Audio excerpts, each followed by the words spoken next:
Gostaria então de orar para nós começarmos o nosso tempo, né? Creio que hoje é mais um dia que o Senhor quer nos abençoar. Vamos desfrutar, no nome de Jesus, né? Desse tempo poderoso que Deus sempre pode transformar para nos edificar e fortalecer na fé. Amém? Vamos orar? Ó Deus, no nome de Jesus, obrigado, Senhor, por esse dia que o Senhor nos concedeu. Obrigado pela vida, a saúde de cada um de nós. Obrigado, Senhor, pela fome que temos pela Tua Palavra. E obrigado também porque o Senhor tem saciado a nossa fome, a nossa sede por Ti. Senhor, que essa comunhão no Senhor, que ocorre a cada encontro nosso, seja fortalecida pelos vínculos da Tua Palavra, pelo vínculo da cruz, pelo vínculo do Calvário. Pai de amor, em nome de Jesus, que esse tempo que passamos juntos, meditando na Tua Palavra, seja um tempo para nos fortalecermos em Ti. Ó Deus, vem com a Tua graça sobre nós, vem com o Teu amor sobre nós e derrama, Senhor, da Tua Palavra o entendimento, o conhecimento e glorifica o Teu nome. Ó Deus, em todo o tempo enquanto estamos juntos, oramos em nome de Jesus. Amém. Amém. Amém. Oi, Késia, paz. Oi, Léo, paz. Deus abençoe vocês. Sejam bem-vindos. Vamos para Gálatas 3. Vamos lá, Gálatas 3. Ó insensatos Gálatas, quem vos fascinou a vós outros, ante cujos olhos foi Jesus Cristo exposto como crucificado? Quero apenas saber isto de vós. Recebestes o Espírito pelas obras da lei ou pela pregação da fé? Sois assim insensatos que, tendo começado no Espírito, estejais agora vos aperfeiçoando na carne? Terá sido em vão que tantas coisas sofrestes?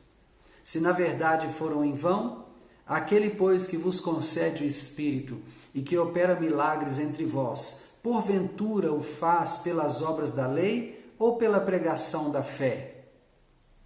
Uau! O apóstolo Paulo, de novo, chamando os Gálatas à responsabilidade. E é interessante que a tônica dele para essa carta foi essencialmente essa mudança na caminhada, né? Essa coisa de desviar o olhar do evangelho para algo que ele fala que nem evangelho é, né? Então houve uma heresia que entrou no meio dos Gálatas e que deixou Paulo indignado com o fato dos Gálatas irem atrás daquela conversa mole, né? Que nem evangelho é. Ele diz bem assim no capítulo 2, né? E agora ele está reforçando essa palavra, né? Por acaso vocês receberam o Espírito pelas obras da lei ou pela pregação da fé? Quem vos fascinou a vós outros? Jesus foi pregado, exposto a vocês como crucificado. Que outra coisa vocês estão estudando? Em que outra coisa vocês estão crendo? O que é isso que vocês estão crendo? Isso faz de vocês insensatos, porque vocês começaram no Espírito e agora acham que estão se aperfeiçoando na carne. Uau! Terá sido em vão que tantas coisas sofrestes? Gente, olha que interessante. Se na verdade foram em vão. Meu Deus. Os Gálatas então passaram por algum nível de sofrimento e Paulo está falando que isso aí foi em vão. Vocês experimentaram a obra do Espírito e agora acham que são capazes de serem aperfeiçoados na carne? Todo o sofrimento que vocês tiveram, provavelmente perseguições, tribulações, foi em vão isso? Aquele, pois, que vos concede o Espírito e o que opera milagres entre vós, porventura o faz pelas obras da lei ou pela pregação da fé? Ora, Jesus está operando milagres e concedendo o Espírito dele por obras da lei? É o caso de Abraão, que creu em Deus e isso lhe foi imputado por justiça. Sabeis, pois, que os da fé é que são filhos de Abraão. Olha, preste atenção a isso aqui. Sabei, pois, que os da fé é que são filhos de Abraão. Gente, preste atenção nos detalhes. Lembre-se, todas as vezes que a gente está estudando a palavra de Deus, nós precisamos ter atenção aos detalhes. Paulo está falando de coisas aqui que são detalhes importantes. Os que são da fé é que são filhos de Abraão. E se a gente não prestar atenção, a gente passa batido no detalhe. Por quê, gente? A lei veio muito depois de Abraão. Muito depois. Abraão, quando foi chamado pelo Senhor, né, o Senhor disse a ele, olha, você vai herdar essa terra, e esse povo que virá para essa terra vai ser escravizado por 400 anos. Mas na quarta geração, eu os trarei de volta para cá. De quem Deus estava falando? Do povo hebreu que desceu para o Egito e ficou lá 430 anos. E só depois que eles saíram do Egito é que Deus deu a Torá. Depois que eles saíram do Egito, 50 dias exatos depois que eles saíram do Egito, é que Deus deu a lei, entregou a lei no Sinai. Então olha aqui o cuidado que Paulo está tendo de mostrar essas coisas e que às vezes nós passamos por cima porque lemos muito rápido. Oi Dani, boa noite, Deus te abençoe, a você e sua casa, em nome de Jesus. Então, sabei, pois, que os da fé é que são filhos de Abraão. Ora, tendo a Escritura previsto que Deus justificaria pela fé os gentios, pré-anunciou o Evangelho a Abraão. Em ti serão benditos todos os povos. Todos os povos. De modo que os da fé são abençoados com o crente Abraão. Todos quantos, pois, são das obras da lei, estão debaixo de maldição.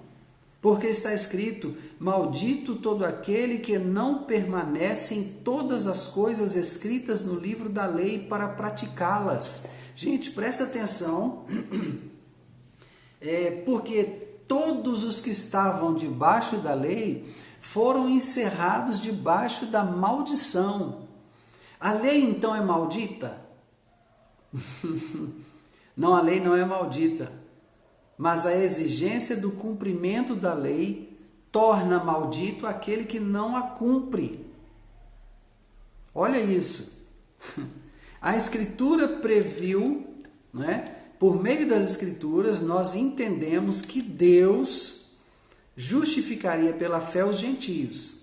Então, ele anuncia o Evangelho a Abraão, declarando, em ti serão abençoados todos os povos, não apenas os hebreus, não apenas aqueles que Deus separou, não apenas os filhos de Abraão, mas todos os povos. E, na verdade, Gênesis 12 vai falar, em ti serão benditas todas as famílias da terra. Tremendo isso, tremendo. De modo que os da fé são abençoados com o crente Abraão. Então ele foi abençoado e a partir dele todos os da fé. Os da fé. Então vamos acompanhando devagar aqui.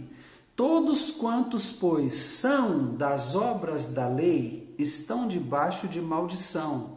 Por quê? Porque está escrito, maldito todo aquele que não permanece em todas as coisas escritas no livro da lei para praticá-las. A maldição não está na lei, a maldição está no fato de alguém que confia na lei não a pratica. Então, se você confia na lei, né, você não permanece nela, você se torna maldito.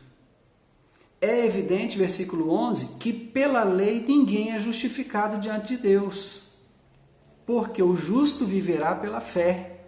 Gente, nós dissemos ontem, estudando Gálatas 2, né, que a lei, na verdade, denuncia o pecado. A lei aponta para aquilo que eu não devo praticar. A lei aponta para aquilo que eu fiz e que nós não deveríamos praticar, né? Por isso é impossível ser abençoado pela lei, ela nos faz malditos? Não, a lei não nos faz malditos, mas se deixamos de cumprir a lei, nos tornamos malditos, ou seja, a desobediência à lei, atrai sobre nós maldição. Gente, eu queria falar até um pouco sobre essa palavra maldição e amaldiçoar, para a gente compreender isso aqui, tá? A palavra amaldiçoar e a palavra maldição, ela tem origem no hebraico, e essa palavra hebraica ela tem o mesmo sentido de destruir, destruição. Amaldiçoar, destruir. Maldição, destruição. Então entenda isso, tá? Se você quer viver sob o efeito da lei, então você precisa cumprir toda a lei. Porque se você não cumprir toda a lei, você será destruído pela falta de conexão. Porque a lei deve ser vista como elos de uma corrente. Não é? Então você pensa numa corrente que está pendurada.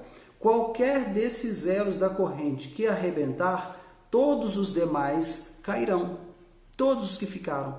Então, se você transgrediu em um só preceito da lei, você transgrediu toda a lei. O próprio Paulo vai falar sobre isso. Não é? Se você transgride apenas um preceito da lei, então você transgrediu toda a lei. Então, eu quero chamar a sua atenção para isso aqui. A questão da maldição não está no fato da lei ser maldita. Não é, não é que nós se torna impossível ser abençoado pela lei. Pelo contrário, a lei nos abençoa quando ela nos ensina aquilo que não devemos praticar. Não é? Então, ela nos abençoa nesse aspecto.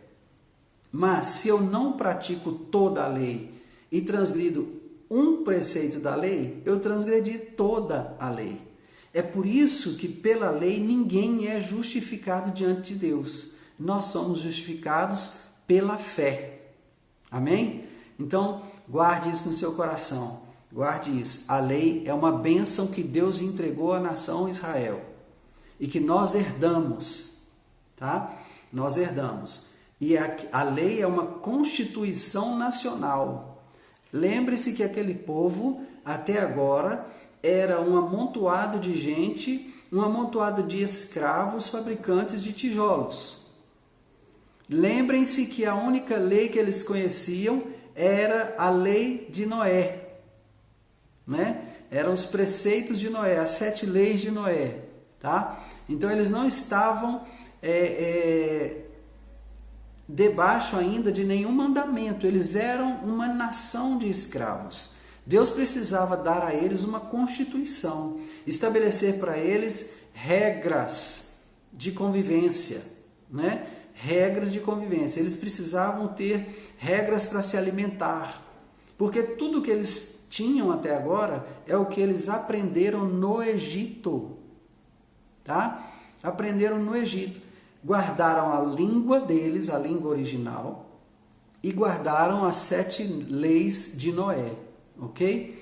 Então entenda isso, porque eles não conheceram o Sinai ainda lá no Egito.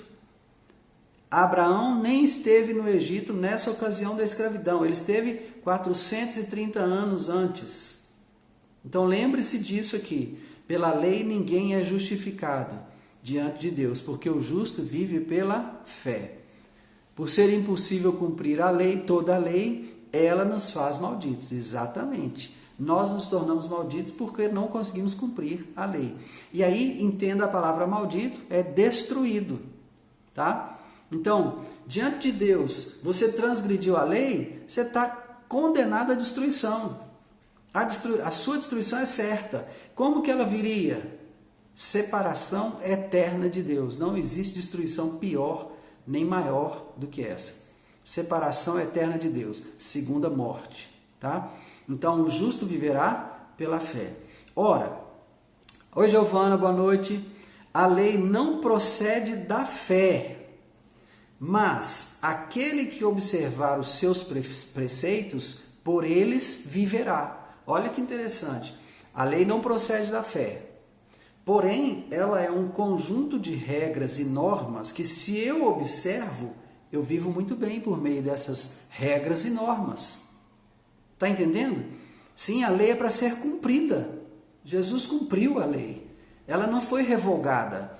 Que tipo de lei foi revogada? As leis cerimoniais. Então nós não vamos mais matar animais, por exemplo, né, para remissão do nosso pecado, porque Jesus já morreu definitivamente a última vez e uma única vez, né, pela remissão do pecado do mundo inteiro. Tá? Então nós não vamos mais obedecer preceitos cerimoniais. Então, a purificação de um leproso não depende mais do exame de um sacerdote, né? Hoje existem outros métodos. E assim por diante, a purificação de uma casa, várias leis cerimoniais nós não temos mais que observar, ok? Isso cessou. Mas a lei, a essência da lei, com certeza nós vamos cumprir. Por exemplo, Jesus disse, ouviste o que foi dito, não matarás. Eu, porém, vos digo, aquele que no seu coração odiar o seu irmão é assassino do seu irmão. Olha aí. A lei diz, não adulterarás. Eu, porém, vos digo, aquele que com intenção impura olhar para uma outra mulher para desejar, no seu coração já adulterou com ela. Na verdade, as coisas com o Senhor Jesus se tornam diferentes porque Ele revela qual é a essência das coisas. Jesus vai dizer o seguinte, a lei está te ensinando o que você não deve fazer. Eu vou te ensinar como você não deve fazer. Porque o Senhor vai trabalhar a kavaná. Kavaná é a intenção do coração. Tá? Você pode não atirar numa pessoa para matá-la. Mas se você deseja a morte dela, no seu coração você já a matou. Para você ela já morreu. E algumas pessoas até dizem isso. Ó, fulano de tal para mim morreu, não existe mais. Ou seja, já matou aquela pessoa no seu coração. Oi, Helene, boa noite, Deus te abençoe, seja bem-vinda. Né? Então, Jesus vem mostrar que o pecado está na kavaná, na intenção do coração. Entendeu? Então, a lei não procede da fé, mas aquele que observar os seus preceitos, por eles viverá. Ou seja, eu vou observar os preceitos da lei e vou viver bem, vou viver melhor. Se a lei diz que não é para matar, eu não vou matar. E eu não vou ser preso por não ser homicida. Se a lei diz que não é para roubar, eu não vou roubar e não serei preso por ser ladrão. Não é? Se a lei diz que não é para adulterar, eu não vou adulterar e não vou ferir minha esposa. E não vou pecar contra o meu corpo. Está entendendo? Se a lei diz, honra o teu pai e a tua mãe para que te vá bem, para que se prolongue os teus dias sobre a face da terra que o Senhor teu Deus te dá, ora, eu vou honrar os meus pais? Com toda certeza eu vou honrar meus pais. Por quê? Porque Deus vai me dar tempo de qualidade nos dias da minha vida. Então vou sim cumprir a lei, vou praticar a lei, porque aquele que observa os seus preceitos, por eles viverá. Versículo 13, Cristo nos resgatou da maldição da lei. Ele não nos resgatou da lei. Olha aí, Cristo nos resgatou da maldição da lei, fazendo-se Ele próprio maldição em nosso lugar. Porque está escrito, maldito todo aquele que for pendurado em madeiro, para que a bênção de Abraão chegasse aos gentios em Jesus Cristo, a fim de que recebêssemos pela fé o Espírito prometido. Então, Cristo nos resgatou da maldição da lei, fazendo-se Ele próprio maldição em nosso lugar, para que a bênção de Abraão chegasse aos gentios em Jesus Cristo, a fim de que recebêssemos pela fé o Espírito prometido. Fomos resgatados da maldição da lei. Qual era a maldição da lei?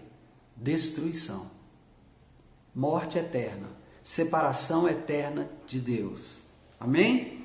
Versículo 15, irmãos, falo como homem. Ainda que uma aliança seja meramente humana, uma vez ratificada, ninguém a revoga ou lhe acrescenta alguma coisa. Ora, as promessas foram feitas a Abraão e ao seu descendente. Não diz e aos descendentes, como se falando de muitos, porém como de um só, e ao teu descendente, que é Cristo. E digo isto, uma aliança já anteriormente confirmada por Deus, a lei que veio 430 anos depois não pode abrogar de forma que venha desfazer a promessa. O que ele está dizendo? A lei entregue no Sinai não cancela a promessa feita a Abraão. A aliança feita com Abraão foi feita 430 anos atrás, com derramamento de sangue de animais. Deus mandou Abraão preparar os animais e deixá-los preparados. Abraão preparou os animais, colocou sobre uma rocha. Deus fez cair sobre ele um sono pesado e ele dormiu. Enquanto ele dormia, o Senhor passou por entre as partes daqueles animais, concluindo dessa forma a aliança, selando dessa forma a aliança que ele tinha feito com Abraão. Em ti serão abençoadas todas as famílias da terra. Deus não volta atrás na palavra dele. Deus não quebra a aliança. E deixa eu te dizer, há alguma coisa sobre a aliança que eu gosto sempre de trazer à luz. Eu não sei se todo mundo sabe a respeito disso, então eu falo como se ninguém soubesse, só eu soubesse. Como era feita a aliança? Os animais eram partidos, então, se Amílcar e Jair fossem fazer uma aliança, né? Então eles chamariam o Léo para ser testemunha dessa aliança e chamariam a Lene aqui, a Marilene, para ser testemunha dessa aliança. Então eles iam tomar um novilho, iam rasgar esse novilho no meio. Metade desse novilho está de um lado, do lado do Jair, metade do novilho está do lado do Amílcar. Ô Dani, amém, querida.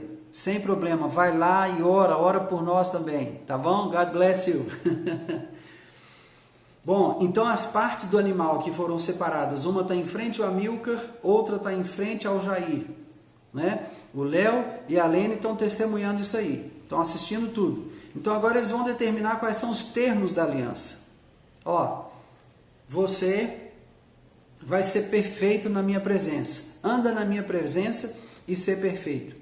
E eu, através de você, vou abençoar todas as famílias da terra. Esses são os termos da aliança. Agora é o seguinte, eu vou cumprir a minha parte e você vai cumprir a sua. Aquele de nós que não cumprir a sua parte, vai ser rasgado como esse animal foi rasgado. Ok? Ok. Amílcar aperta a mão do Jair e os dois vão passar entre as partes do animal, fazendo o número 8, assim no chão. Ou seja, Jair está do lado de cá do animal. Então ele vai sair de trás do animal, vai passar à frente do animal, entre as duas partes, vai passar atrás do Amílcar e do animal, da parte do Amílcar, vai voltar pelo outro lado, fechando aqui o 8 e parar atrás da parte do animal dele. Depois vem o Amílcar e faz a mesma coisa. Só que o 8 deitado não é 8. O 8 deitado significa infinito. É um símbolo matemático que significa infinito, não tem fim. Ou seja, essa aliança é eterna, é para sempre. E qualquer um que quebrar essa aliança será rasgado assim como o animal que estava ali, entre os dois, foi rasgado. Por isso Deus fez cair um pesado sono sobre o Abraão. Porque o Abraão seria incapaz de manter os termos da aliança. Deus passa pelas partes e Abraão não passa. Essa aliança foi feita do lado de Deus, como toda aliança feita entre Deus e os homens, parte de uma iniciativa de Deus. É sempre Deus. A iniciativa é sempre de Deus. Por isso, a Bíblia é cristocêntrica e não antropocêntrica. Não é o homem o motivo da Bíblia, é Deus o motivo da Bíblia. Não é o homem o motivo do Calvário, é Deus o motivo do Calvário. Entendeu isso? Não é o homem, é Deus. A Bíblia não é por causa do homem, é por causa de Deus. A cruz não é por causa do homem, é por causa de Deus. Deus olha para o homem pecador se sujando cada vez mais, e ele fala, eu preciso resolver então essa questão que eu criei. Então, para que a minha ira não destrua esse ser humano que eu criei, então eu darei a solução, eu darei o meu filho.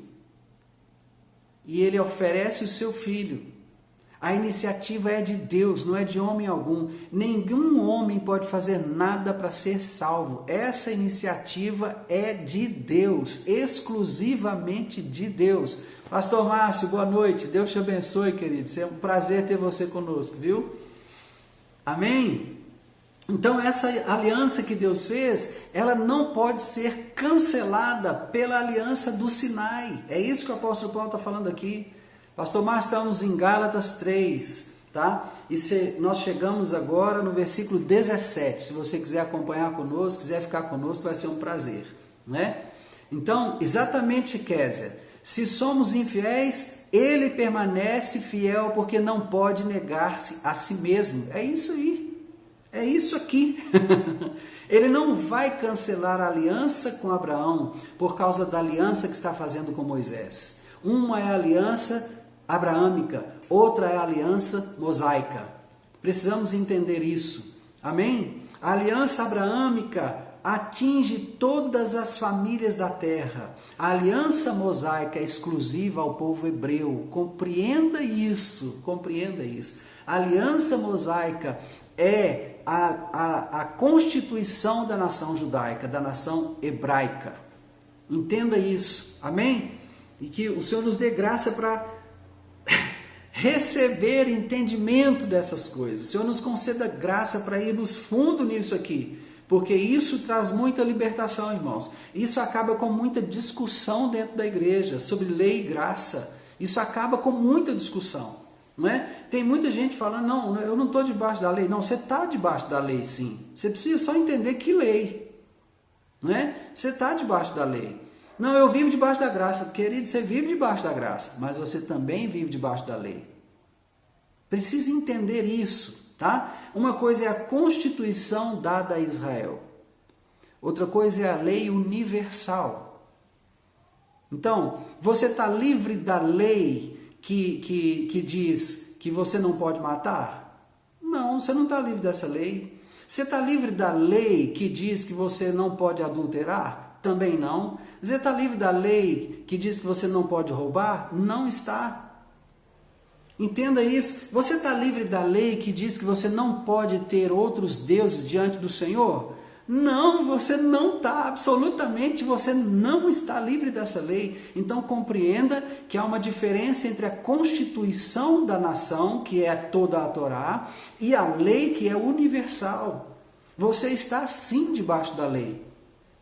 Quando Deus diz, amarás, pois, ao Senhor teu Deus, de todo o teu coração, de todo o entendimento, de toda a tua alma, isso me diz respeito. E isso é lei.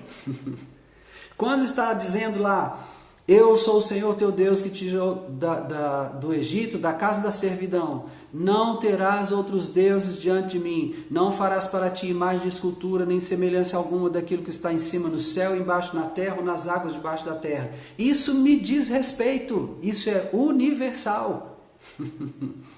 Compreende? Então, tenha essa compreensão e você consegue entender que algumas pessoas que não alcançaram isso ainda discutem esse tópico. Você não precisa entrar nessa discussão. Você não precisa investir tempo nessa discussão. Invista tempo em edificar os irmãos com outras coisas. Sabe? Saia fora desse tipo de discussão. A não ser que você possa separar esse irmão de um grupo, conversar separadamente a respeito do tema, de acordo com aquilo que você alcançou em Deus, e ajudá-lo a chegar à luz a que você chegou. Se isso não for possível, você tentou. Então, cesse a discussão, encerre a discussão. Amém?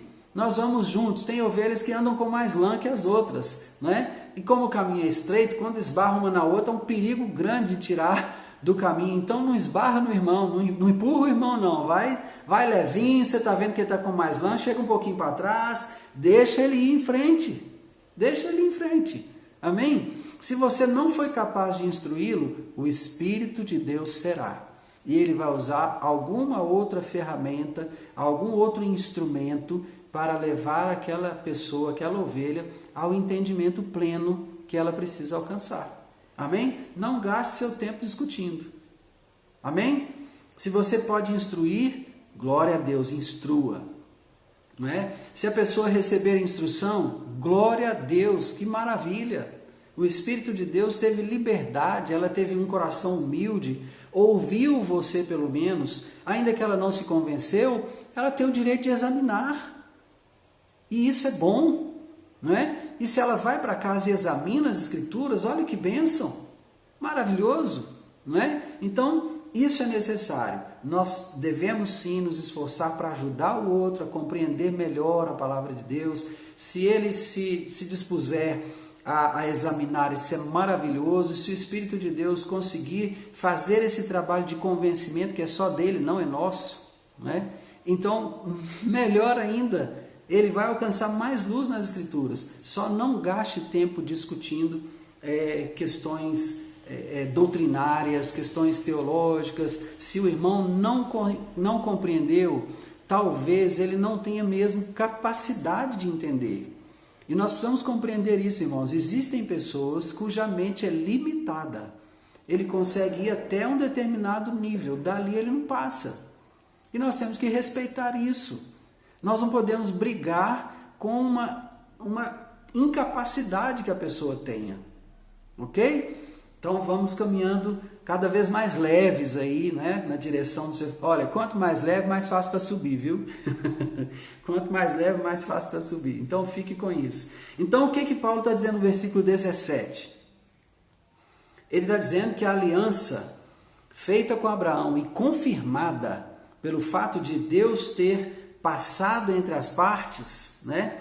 Essa aliança não pode mais ser cancelada, anulada. E ela não será cancelada pela aliança do Sinai.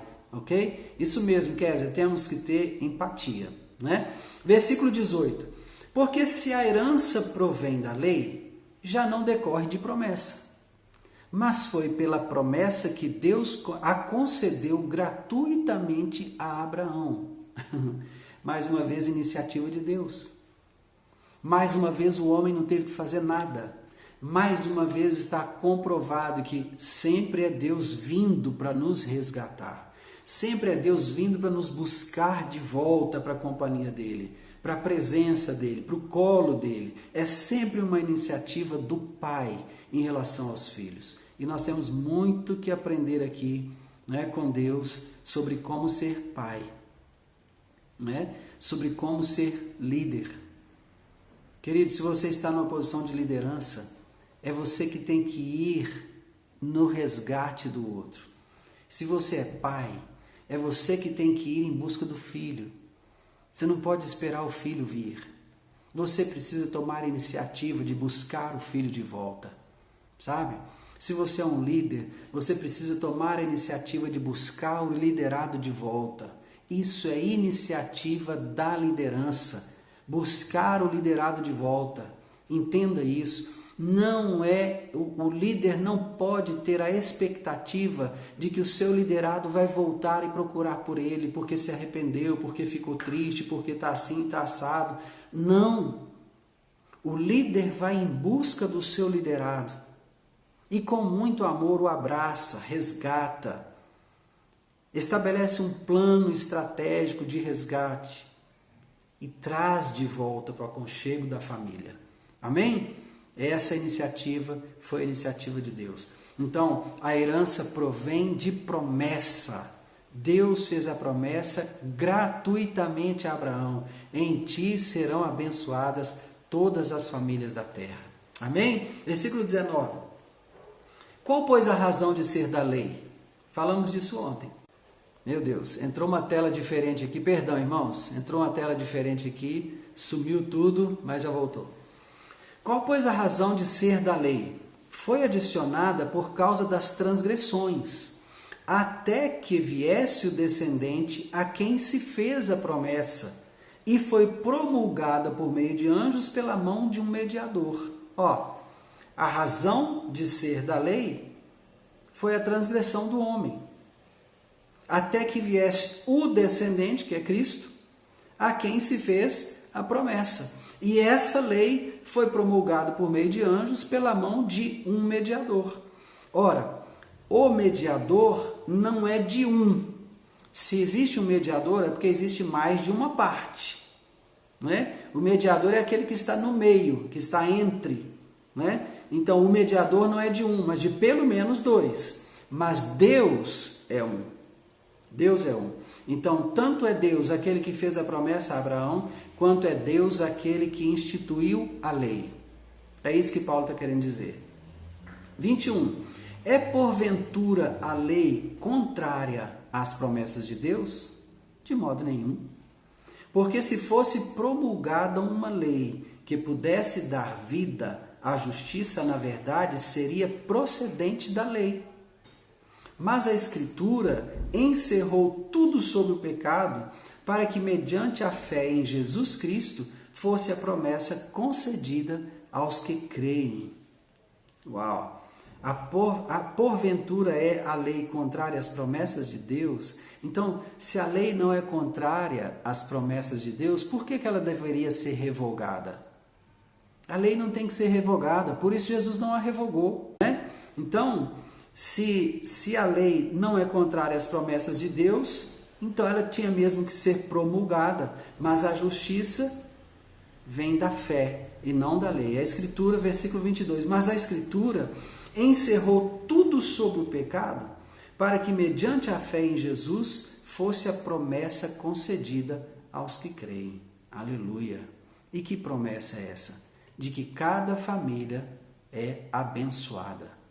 Cada família é abençoada através de Abraão, em Abraão. O Abraão é esse mediador da promessa. Ele está no meio ali.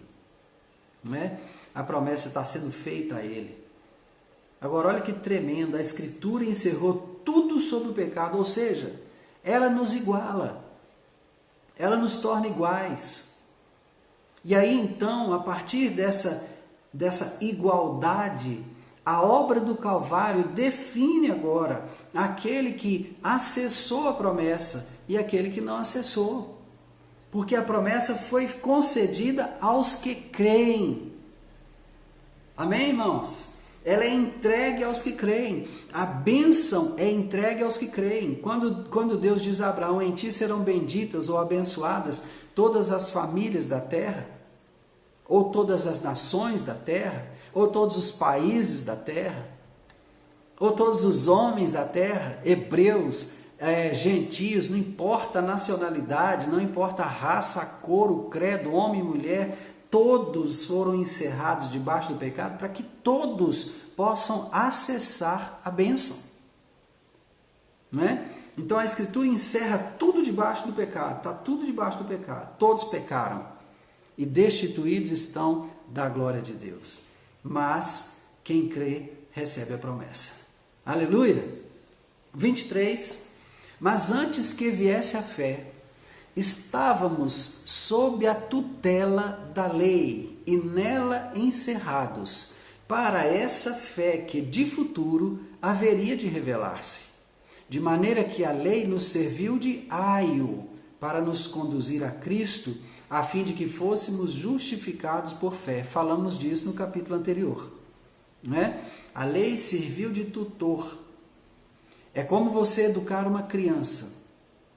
Quando você está educando uma criança, muitas vezes, várias vezes, inúmeras vezes, você vai dizer para ela aquela expressãozinha clássica, não pode.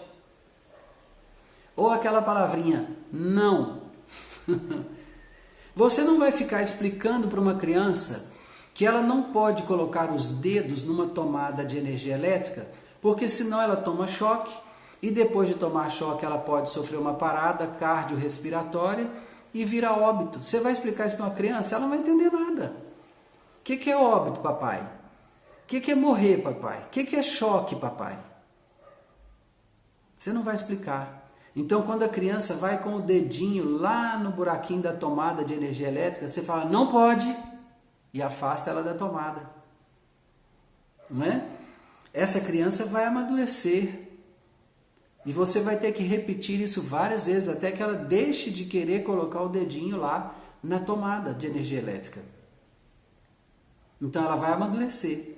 No tempo da maturidade, né? Lá, que agora já não vai ser tão dedinho mais, né? Ah, por que não pode pôr o dedo aqui? Meu filho, se você puser o dedo aí, você vai tomar um choque elétrico. Por essa tomada aí, pode passar 220 volts ou 127 volts. E se isso acontecer, dependendo de como você estiver, você pode até morrer. Ah, nossa, eu não sabia. Pois é por isso. Então, evita ficar colocando a mão aí ou objetos metálicos, viu?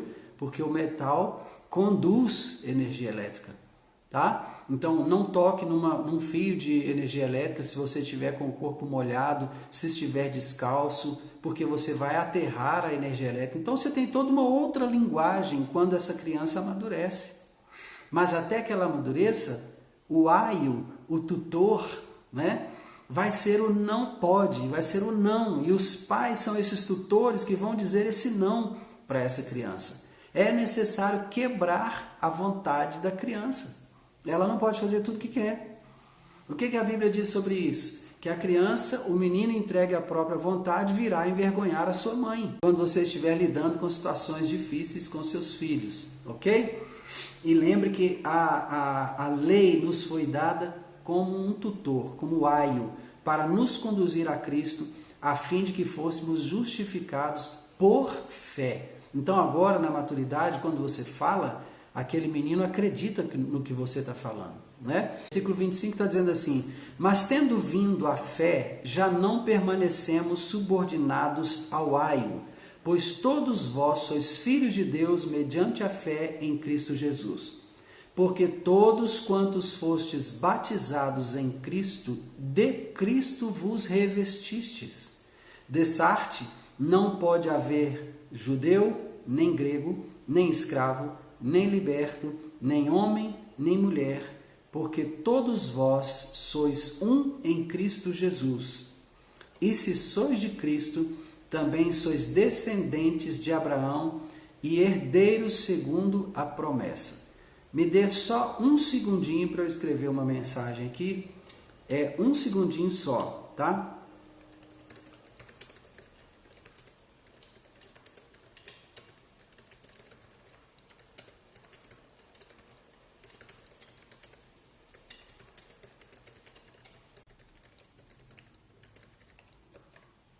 Pronto.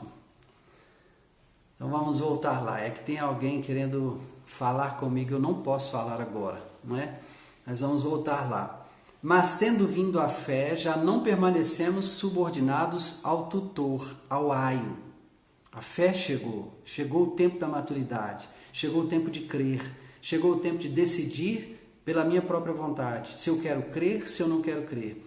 Pois todos vós sois filhos de Deus mediante a fé em Jesus Cristo, ou seja, corroborando o que João escreve no capítulo 1, versículo 12. Mas a todos quantos o receberam, a estes deu-lhes o poder de serem feitos filhos de Deus. Então Paulo só está corroborando aquilo que João já havia dito lá atrás, né?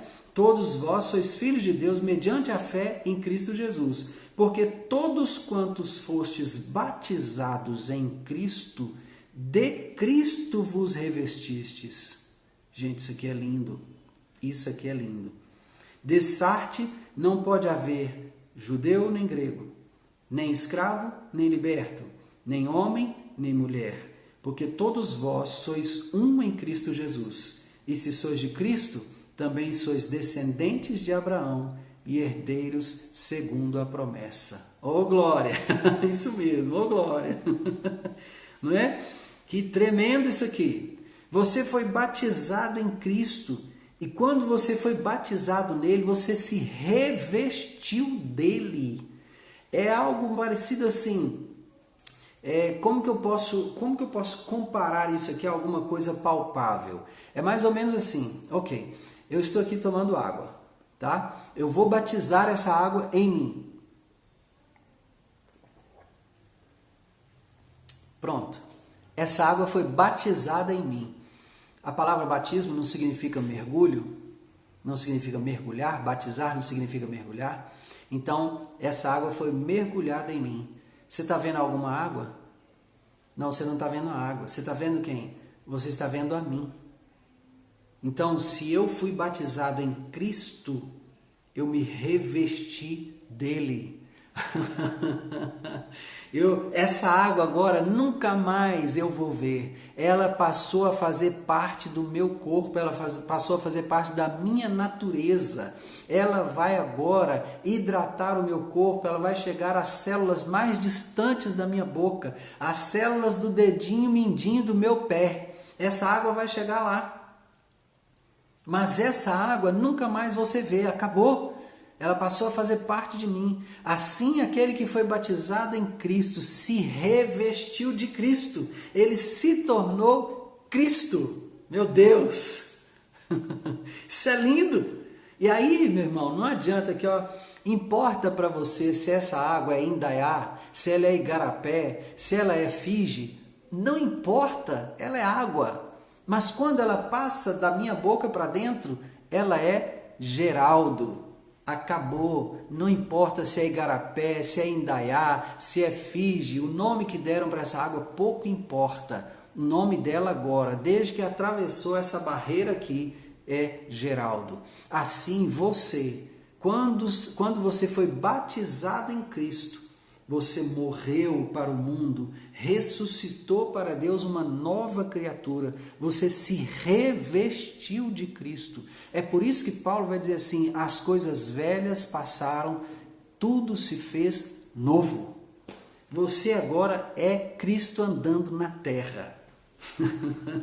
Se sois de Cristo, sois também descendentes de Abraão e herdeiros segundo a promessa. Porque a promessa foi feita a Abraão e ela alcança os gentios, ela atravessa por cima de Moisés e vai atravessar toda a Tanar e chega lá na plenitude dos tempos, quando Jesus se manifesta em carne, e ali todos aqueles que creram nele a partir do Calvário, todos aqueles que o receberam, são feitos filhos de Deus. Então, se você recebeu Jesus, você faz parte dele agora. Agora você não é mais Amilcar, você não é mais Elisete, você não é mais Giovana, você não é mais Kézia, você não é mais Leonardo, você não é mais Jair, você não é mais Joana.